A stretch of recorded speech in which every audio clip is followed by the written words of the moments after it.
Welcome one and all to the online learning platform at Department of Civil Engineering, BMS Institute of Technology and Management, Bangalore.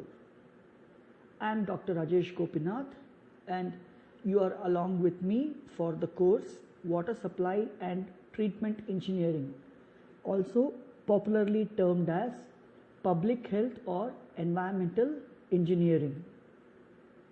As you can see in slide 5, in the previous sessions we had discussed about disinfection. I had explained to you the relevance of disinfection, that is, irrespective or despite any other preliminary or primary or secondary treatments given to the water, it is most important that disinfection is always given at the end of it. Okay, so in that session we had also discussed the different types of disinfectants.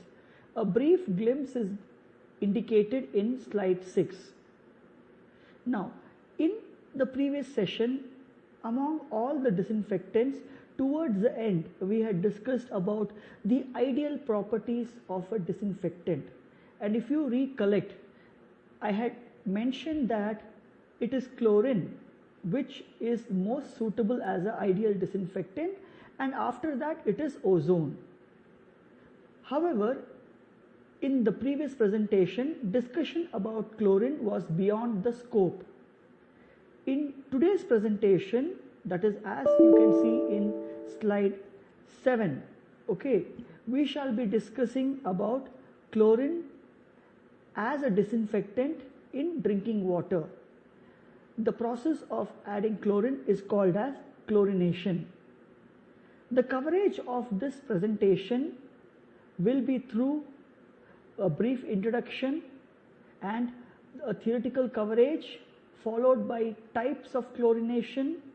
Okay, then we shall be discussing the relative advantages and disadvantages of chlorination, and towards the end I shall be summarizing today's session and listing the references for your kind perusal.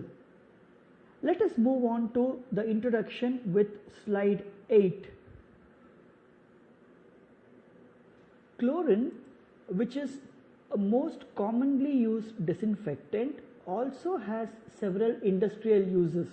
For instance, it is extensively used in the production of paper products, textiles, petroleum products, medicines, antiseptics, insecticides, solvents, and so forth, etc. What we need to understand is, in 1850, during the era of emergency, chlorination was first practiced with the application of hypochlorites, and since then there was continuous chlorination of public water supplies. Moving on, in 1904, there was progress by application of chlorination through calcium hypochlorite. However, it was understood and found that this chemical was highly unstable and could not be stored for a long time. Okay, moving on, since then there has been further development of gaseous chlorine feeding facilities, and since then there has been a rapid increased use of chlorine gas, and with that advent there has been a continual decrease or decline of waterborne diseases. As you know, waterborne diseases are those diseases which are caused due to pathogens present in drinking water supply. In drinking water, typically 1 mg per liter of chlorine for a period of 30 minutes is generally sufficient to reduce bacterial numbers. However, if you take the context of wastewater which contains, say, interfering substances, then the addition of chlorine would be as high as 20 to 40 mg per liter. Okay, so how does exactly chlorine kill microorganisms? Basically what happens is, chlorine residual, or chlorine for that matter, surrounds the pathogenic organisms and oxidizes its cell wall. Further, the chlorine penetrates the organism and upsets the natural life cycle processes, or basically alters the cell's enzymes. So, in simple words, chlorine inactivation of microorganisms results from nucleic acid denaturation, interference with cell associated membrane functions, altered permeability of outer cell membrane, and as well as impairment of enzyme and protein function, which is a result of irreversible binding of sulf hydride group. Let us now move on to slide 9 to understand the disinfecting action when chlorine is applied to the water. As you see in the slide, when chlorine is added to water, it results in the formation of hypochlorous acid and hydrochloric acid. Basically, this is a pH sensitive reaction, that is, when the pH of the water is greater than 5, it results in the formation of hypochlorous acid and hydrochloric acid. Now, we need to understand that hypochlorous acid is an unstable chemical or an unstable compound, and depending on the pH, it further undergoes changes. For instance, let us say the pH is greater than 8. Alright, then this hypochlorous acid will break down into hypochlorite ions and hydrogen ions. However, as long as the pH is greater than 7, okay, or let us say the pH of the water is more than 7, then the same hypochlorite ions and the hydrogen ions will react to form hypochlorous acid. So, to summarize, I can say that these reactions that you see on the screen, that is hydrolysis of chlorine and dissociation of hypochlorous acid, is basically pH dependent with respect to the water. Yes, these are reversible reactions. So, to recap, at a pH greater than 10, only hypochlorite ions are found. At a pH between 7 to 5, hypochlorous acid is found. At a pH less than 5, it would be chlorine gas. Now, the most important thing that you need to note here is hypochlorous acid is the most destructive with respect to disinfecting properties when compared to hypochlorite ions or chlorine gas for that matter. In fact, hypochlorous acid is 80 times more effective or destructive than hypochlorite ions. Subsequently, that is the reason why the pH of water is usually maintained slightly less than 7, so that all the hypochlorite ions would be converted to hypochlorous acid.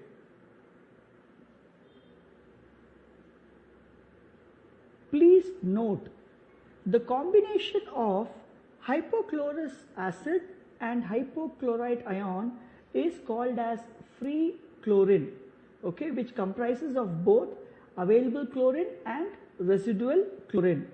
Also, please note, if in case the hydrochloric acid breaks down into hydrogen ion and chloride, then the chloride in itself would not be having any disinfecting properties. With this information, let us now move on to the next slide. In slide 10, you can witness that the hypochlorous acid which is present in the water will react if in case the water contains ammonia, and it would react to form chloroamines, that is monochloroamine, dichloroamine and trichloroamine. The reactions favoring the formation of these nitrogenous compounds, that is monochloroamine, dichloroamine, trichloroamine, okay, are basically dependent on temperature, pH, contact time, and most importantly the chlorine and ammonia ratio. Please note that monochloroamine, dichloroamine and trichloroamine all together they are called as total chlorine residual. When it comes to the disinfecting properties, the free available chlorine, that is the combination of your hypochlorous acid and hypochlorite ions, they have immediate effect on the pathogens, that is instantaneous impact. On the other hand, if you look at the combined chlorine, that is your nitrogenous compounds, they have a long-term germicidal effect with residual effect in itself. So what is this residual effect that we are talking about? To understand this better, let us now move on to the next slide, slide 11.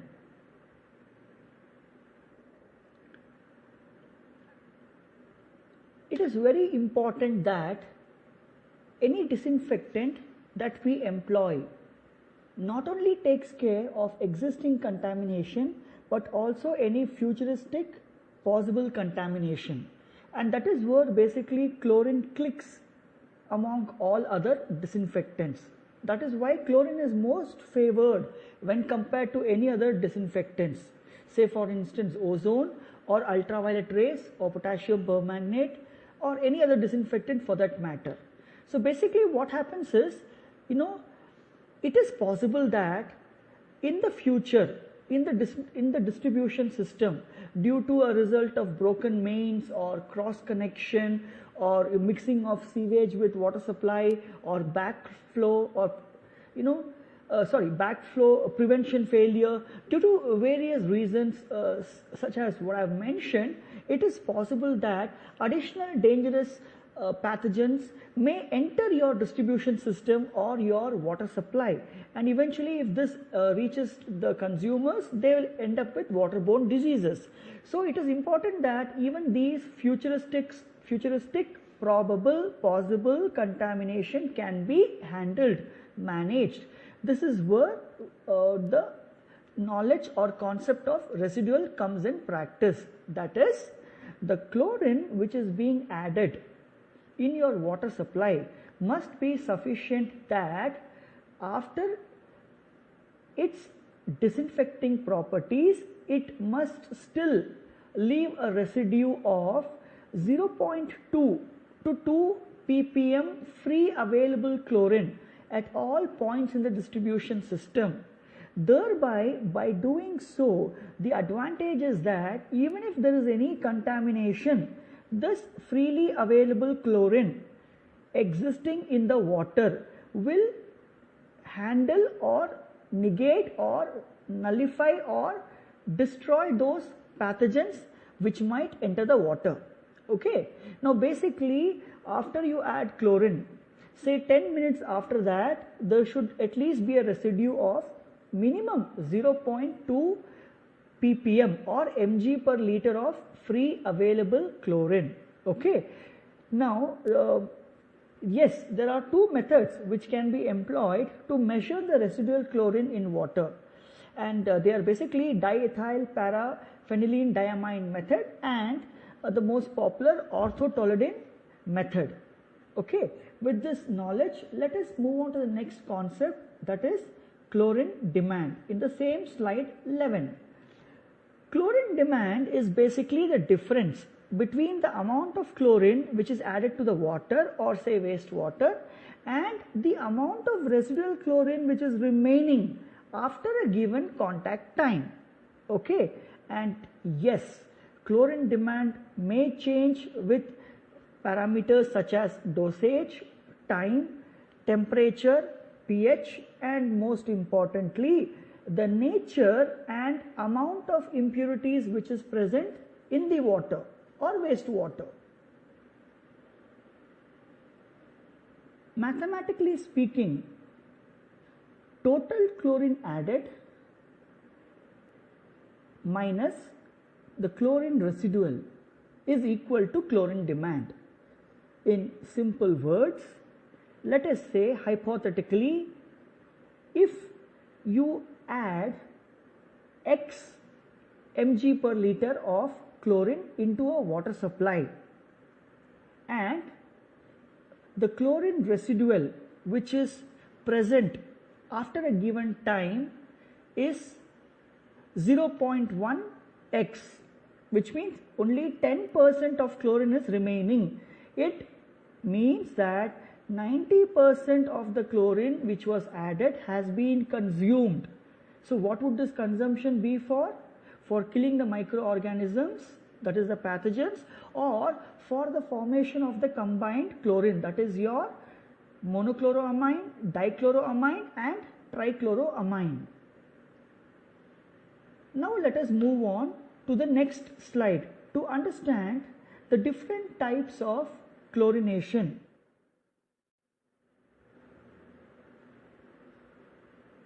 As you can see in slide 12, there are 7 different types of chlorination: plain, pre, post, breakpoint, double, super and dechlorination. What is plain chlorination? Plain chlorination is basically the process of adding only chlorine to the drinking water or in the water supply scheme. That is, no other treatment is given to the water, and water after chlorination is directly sent to the consumers. Generally the dosage here is around 0.5 mg per liter. If in case your water has turbidity, or say it is during an emergency such as war, then the dosage can go up to 20 to 30 ppm. Pre-chlorination. Pre-chlorination is a process wherein chlorine is applied prior or before any other treatment, and this is usually done for controlling algae, taste and odor. So in this type of chlorination, chlorine is applied to the water before filtration, or rather before sedimentation and coagulation itself. Now, the advantage of pre-chlorination is it improves the coagulation process, but kindly note, even though you do pre-chlorination, the water will definitely warrant post-chlorination. In pre-chlorination, the dosage is about 5 to 10 mg per liter. Post-chlorination. Now, this is a process wherein chlorine is applied after all other treatment processes, especially after filtration. So you may also say that post-chlorination is a process wherein chlorine is applied at the end of all treatments. Okay, and here we need to ensure that after 20 minutes contact period, there is still a residual of 0.1 to 0.2 ppm. Okay, let's take the next one. Double chlorination. In simple words, in a water supply scheme, when both pre and post chlorination is carried out, then it is called as double chlorination. Super chlorination. Now, during instances such as epidemics or breakout of waterborne diseases on a grand scale, okay, or if in case your water source is highly polluted, then adding a simple dosage of chlorine may not suffice, and then you need to add excessive concentration of chlorine. Say in superchlorination, the amount of chlorine which we add is as excessive as 5 to 15 mg per liter. Please remember that based on how much of chlorine has been added in superchlorination, you have to move on to the next type of chlorination, which is dechlorination. Dechlorination is a process wherein you tend to remove the additional chlorine which has been added to to the water supply. Now, why do we require this? Because when you add excess of chlorine, yes, of course, it will destroy all the microbes and pathogens, but excess of chlorine also can cause problems such as, it can impart odor, color and taste. So, dechlorination, which is usually carried out after superchlorination, is done to remove the excess chlorine. It is done to ensure that only the minimum required residual chlorine is available in the water, and this is carried out with the aid of dechlorinating agents such as sulfur dioxide gas, activated carbon, sodium thiosulfide, etc. Now, having understood 6 of the 7 types, let us move on to the most important type, that is breakpoint chlorination. Let us have a look at the schematics in slide 13.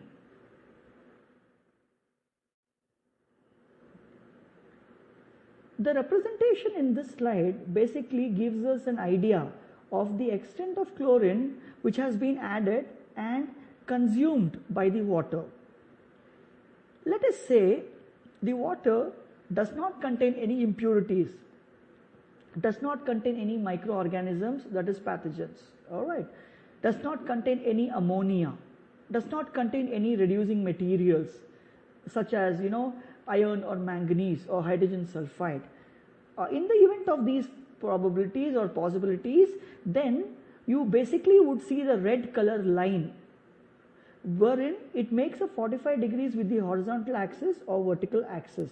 But in reality, it is never so, and the angle is always lesser than 45 degrees with the horizontal axis or your x-axis. That is because when you add chlorine to the water, definitely the chlorine will be consumed to destroy the microorganisms, or it will react with amines to become chloroamines, or it gets basically reacts with the impurities or the reducing materials.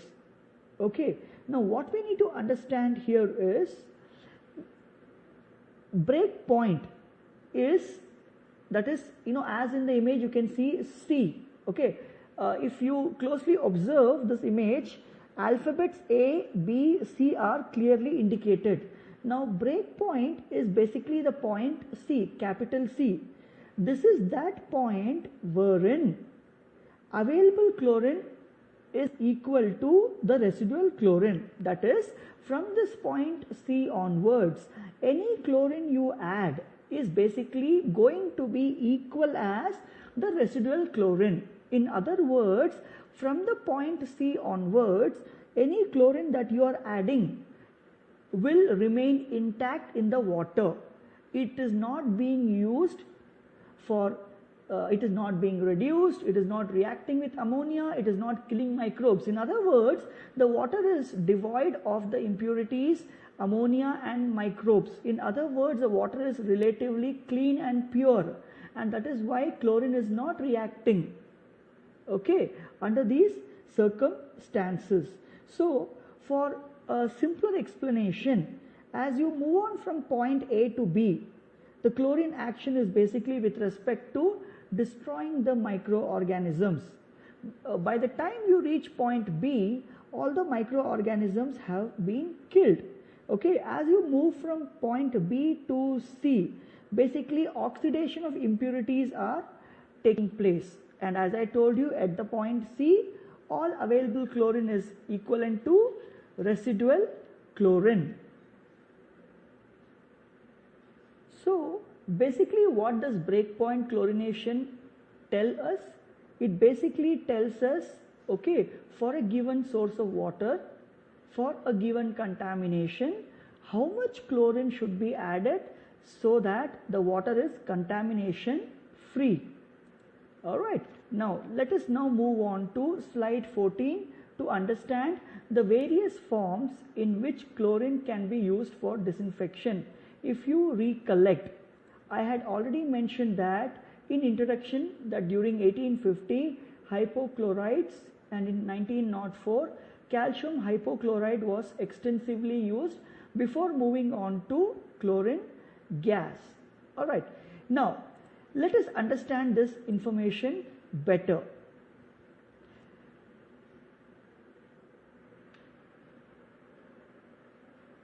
The various forms of chlorine which is used for disinfection include chlorine dioxide, sodium hypochlorite, chlorine gas, liquid chlorine, and the most popular calcium hypochlorite, which is also called as bleaching powder. Among this, in the present world, currently in large scale municipal plants, it is chlorine dioxide or sodium hypochlorite which is most preferred. Chlorine dioxide is actually a powerful oxidant which is formed when you mix chlorine solution, that is from a chlorinator, with a sodium chloride solution.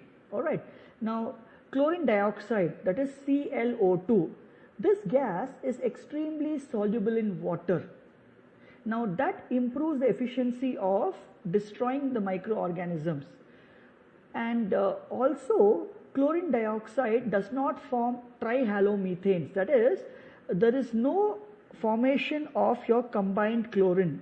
Now there is a reason which I shall reiterate in the subsequent slides with respect to disadvantages.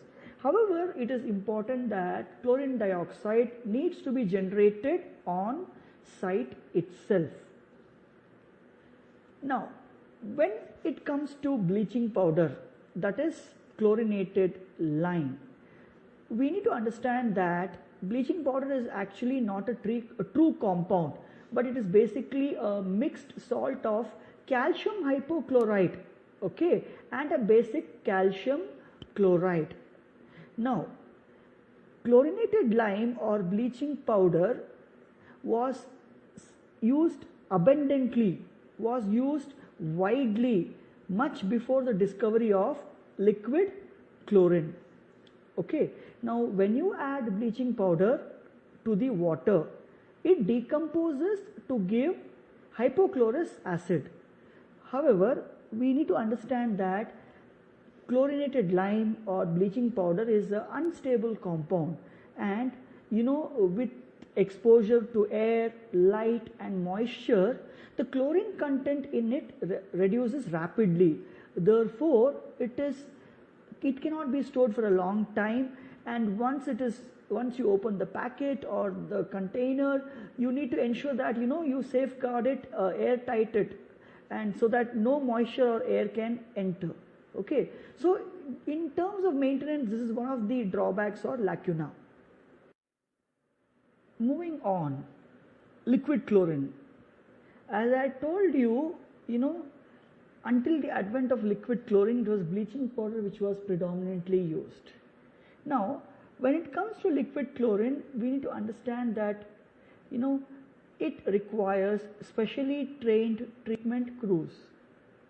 This technology also requires safety equipment for the operator and all other personnel at the site.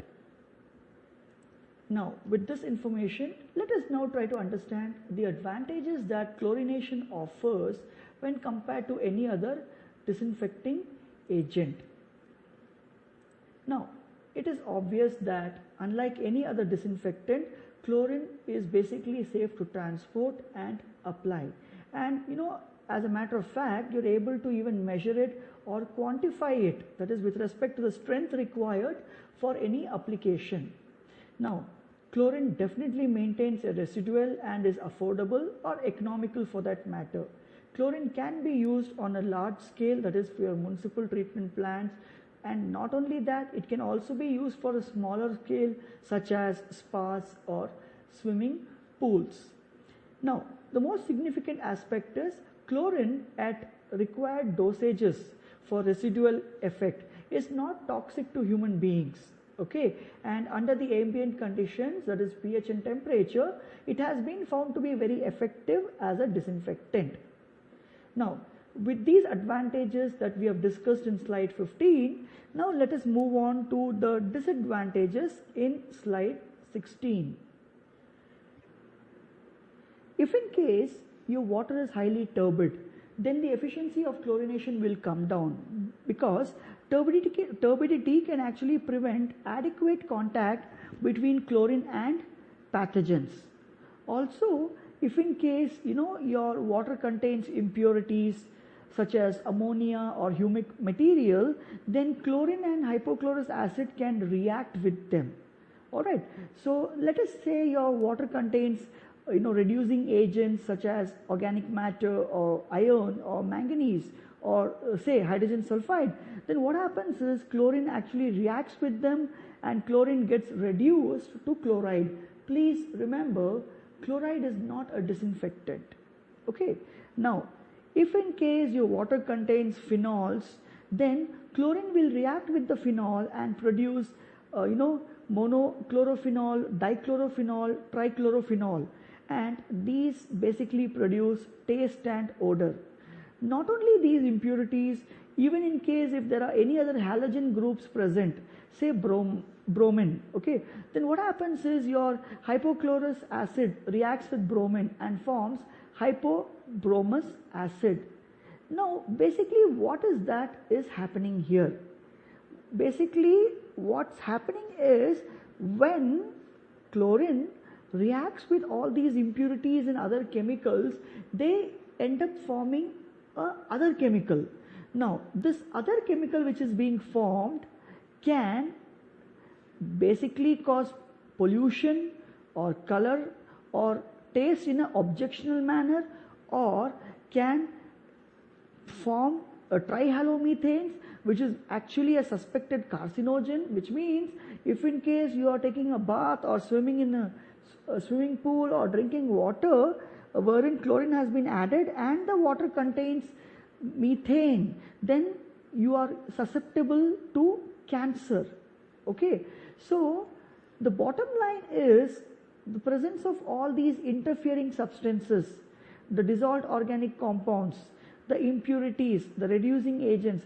What they are doing is they are reducing the efficiency of chlorination, wherein they are diverting the chlorine which has been added to a different purpose than the original intended purpose, which is to destroy the pathogens. So the takeaway from this slide is it is important that one should know the concentration of the interfering substances. One should be able to quantify the impact of the impurities or the microbial growth, so that we can re-evaluate, recalculate, redetermine a renewed chlorine dosage, so that when this renewed or newly computed chlorine dosage has been added, then the chlorine added will not only be diverted by these impurities but also will do its original purpose of disinfection. Okay, and finally also will leave a residual chlorine for handling future contaminations. So my dear friends, I hope you have understood the advantages and disadvantages of chlorination. Now with this, let us move on to the end of the presentation, that is slide 17, wherein we shall discuss the summary. Now in this presentation you have understood that chlorination is the most efficient way to kill the microorganisms, to kill the pathogens. Also it is simpler when compared to any other techniques. However, in case if your water is turbid, then the efficiency would definitely drop down. You also understood in this presentation the various forms in which chlorine can be added. Okay. Also you have come across terms such as total chlorine, free chlorine, residual chlorine, chlorine demand. To reiterate, freely available chlorine and combined chlorine, the sum of these two is called as total chlorine. Chlorine demand, you are also aware, is the amount of chlorine which has been utilized or which will be required for carrying out the purpose. Okay. Residual chlorine is the amount of chlorine which needs to be left behind in the water to handle future populations. And yes, you have also learned the various types of chlorination, that is pre-chlorination, plain chlorination, post chlorination, superchlorination, double chlorination, dechlorination and breakpoint chlorination as indicated in this slide 17. In slide 18, I have listed the references that I have gone through for preparing this presentation. I would request each one of you also to go through these and enhance your knowledge. Slide 19. In the next session, I shall be discussing about softening. That is with respect to removal of hardness from your drinking water. So basically we are moving on from preliminary treatment to primary treatment to secondary treatment to tertiary treatment. Despite all the treatments, let me tell you one thing. Disinfection is most important and it cannot be done away with. With these words, I would like to thank each one of you for your kind attention. This is Dr. Rajesh Gopinath signing off.